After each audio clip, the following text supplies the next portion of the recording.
at Let's Explain A to Z series about Let's Talk About Our Kids About Sex. So this is a series where I teach parents everything they need to know from A to Z when it comes to talking to their kids about sex. So today I'm talking about impressions. Okay, I for impressions. And I want to start out with a story about the parents, a Christian couple coming to me one day to my office, and they were really distraught because their 15-year-old has been involved with pornography and sexting for about a year when they reached my office. And they were extremely upset because they were really followers of Christ, and they couldn't believe that their daughter would be involved in things like this. And they were like so shocked, and they was really distraught and not sure what to do. And when they asked, told me the story, I could feel the pain and hear the pain in their voices. And as gently as I could, I asked them the question, how often do you talk to your child about sex, to your children about sex? And they said, well, we did have the talk. They know how it works. And they go to Sunday school and they know what's right from wrong. Now, with all due respect to those parents and that situation, and with sensitivity to the situation, having the talk once is not good enough. All right. We are fighting against thousands of impressions on a daily basis that the media, society, and in school environment is impressing on our kids. And that messages are screaming so loud for one conversation in comparison to one conversation we have with our children, that is not good enough. So let's just look at the word impression. Now, impressions means it's an idea, a feeling, or opinion about something or someone, especially one formed without conscious thought or on the basis of a little evidence. So, impressions is like a marketing campaign that people will run, marketers do that, okay, where they are seeing how many impressions of the same message they can give to an audience. So on different platforms, they would advertise and make sure they get a big enough, a large enough numbers of impressions to make the message come to the subconscious, so that the people are knowing when they think about Coke, they will think about a certain message. Okay, when you think about McDonald's, you have a certain message in mind. That is the impressions. So your children has an impression about sex. When they think about sex, like I said, Coke or McDonald's or whatever, Starbucks, anything that you can think of, you have an impression in your mind immediately coming up and thinking, okay, that is what that company stands for. Now, so your child has an impression of sex.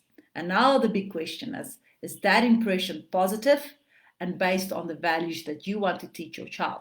Okay, so as a Christian parent, you want to make sure that your impressions are positive and in right standing with God's word and biblical principles, to make sure that your children will make wise decisions. Just having the talk once is not going to put in that foundational principles that you want to teach your children about sex and sexuality. So when your child is hearing the word sex, do they think about a loving relationship? Do they think about marriage? Do they think of a God-fearing relationship? Can they refer to one? This is quite challenging questions, but when your child is still young, you can actually start and have positive impressions over their lives for the rest of their lives when we talk about sex. So we are actually in competition with society there. Your children are out there living their lives in social media and all of that. So you need to make sure your impressions are more positive and more on target and on purpose. You can't just leave it up to one talk with your child, all right? So I want to encourage you to start the conversation, not to talk about specifically where the parts is going. I want you to start today and make sure that your impressions about sex is positive and based on your values. All right, I'm a Christian, so I've got biblical principle values, but you also maybe have yours, and you want your child to make wise decisions when it comes to sex. All right, and it's important that your impressions are communicated to your children. So we are competing, and how many positive impressions have your children received the past week, the past month, in comparison to all the impressions that they are receiving out there in the world? So I created the Let's Explain the talk parent program where I actually, this program is for all ages, parents with kids with all ages. But if you have a child of 1-2 years old, I would really want to encourage you to start with this program soon as possible, because this is a program that helps you to create these impressions on a positive basis, on a daily basis, on a weekly basis. Now, my husband, he says, well, you can make any topic about sex. Now, I use one of the things that, or techniques that I teach in the program, is to find teaching opportunities to have a positive impression about sex and have that conversation with your child. So when they are still young, we can start practicing and having positive impressions. Don't wait until they're old, 14, 15, and give them a phone and say, okay, now they're old enough to make wise decisions. With all due respect to the church, now I'm part of a church, I don't saying the church is bad, but the Sunday school is not teaching the children about sexting and porn in Sunday school until they are 13.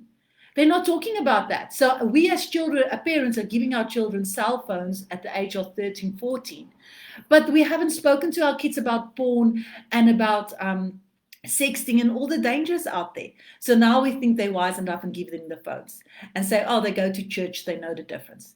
That is not the church's responsibility. It's us as parents, our responsibility to teach our children about the dangers out there and how to make wise decisions when it comes to our phones and to internet and online activities. Now, we as parents also, I must say, we're not bad guys. I just know that we have a much bigger challenge in today's society with technology than previous generations. And we are also unprepared to know what dangers are out there. Now, this couple that came and see me, they're the most beautiful couple with their daughter. And they actually didn't realize what danger, they didn't even know what sexting until their daughter got involved in that. And it's sad to hear that because the people are not talking about this. So it's important to know that your child is not a bad or evil child, or you are not a bad parent. We need knowledge out there. We need to have guidance and understanding of the dangers out there and guide our children to make wise decisions. So we need to help our children filter the content they are involved with and teach them. Now, I'm not saying just take their phones away. That is not a good idea. We need to get educated and educate our children as well and make sure our impressions are more. Now, that's a big challenge. If you think about how sexually filled world we have, that's a big challenge to have that more. But at least with this message, you have today one positive impression. So go and have a positive conversation with your children about sex. Start with a nice open question and say, have you seen this? What do you think about that? Start with a few questions. Go back to my A to Z. I've got one about Q questions, how to start conversations with great questions. So you can go and have a look there as well. Thanks for joining me today. And I'll see you next week again. Then I will do another live session. Thanks so much. Bye.